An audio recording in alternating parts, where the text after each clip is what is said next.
Meanwhile, President Trump is back in Washington following his trip to the Middle East, and he is shifting focus to some of the deals that did not get completed.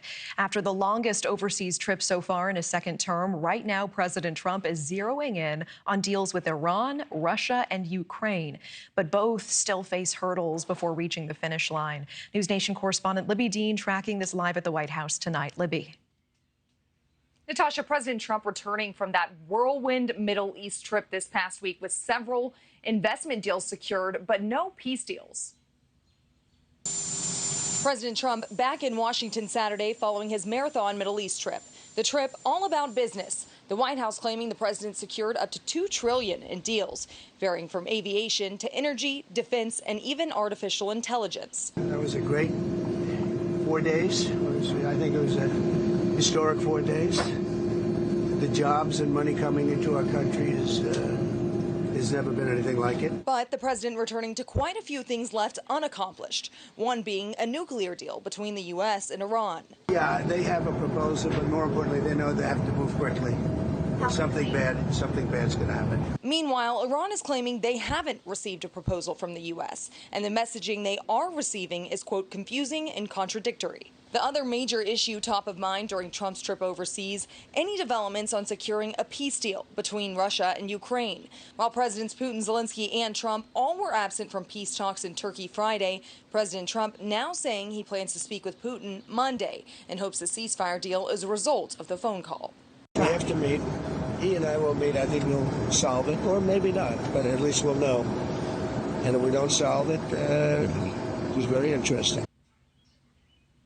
President Trump also says he plans to speak with Ukrainian President Volodymyr Zelensky following that phone call with Russian President Putin that's going to happen on Monday morning, Natasha. And Libby, some of the focus in Washington this week has also been on the prior administration. There is a new book focusing on President Biden's apparent mental decline late in his presidency. What new information are we learning?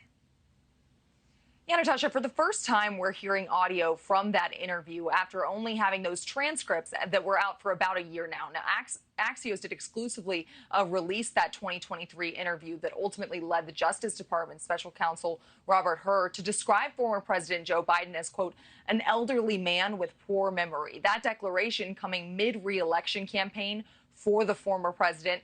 And let's listen to some of that audio right now. If I ran again, I'd be running for president. And so what was happening, though, when the boat died, May 30th, 2018. Was it 2015 he died? Maybe 2015. I think it's 2015. I'm not sure the months, but I think that was That's right, Mr. President. Former President Biden's spokesperson aiming to downplay these tapes in a statement to NewsNation saying, quote, the audio does nothing but confirm what is already public. Now, the White House is saying that this audio that you just heard confirms what they had been publicly outspoken about ever since President Trump ran for re-election and, of course, won the White House here. So a lot of developments from Washington tonight, Natasha. Okay, Libbey Dean live at the White House. Thank you. Thank you for watching. Subscribe below and download our NewsNation app right now on your phone, and you will get fact-based, unbiased news for all Americans.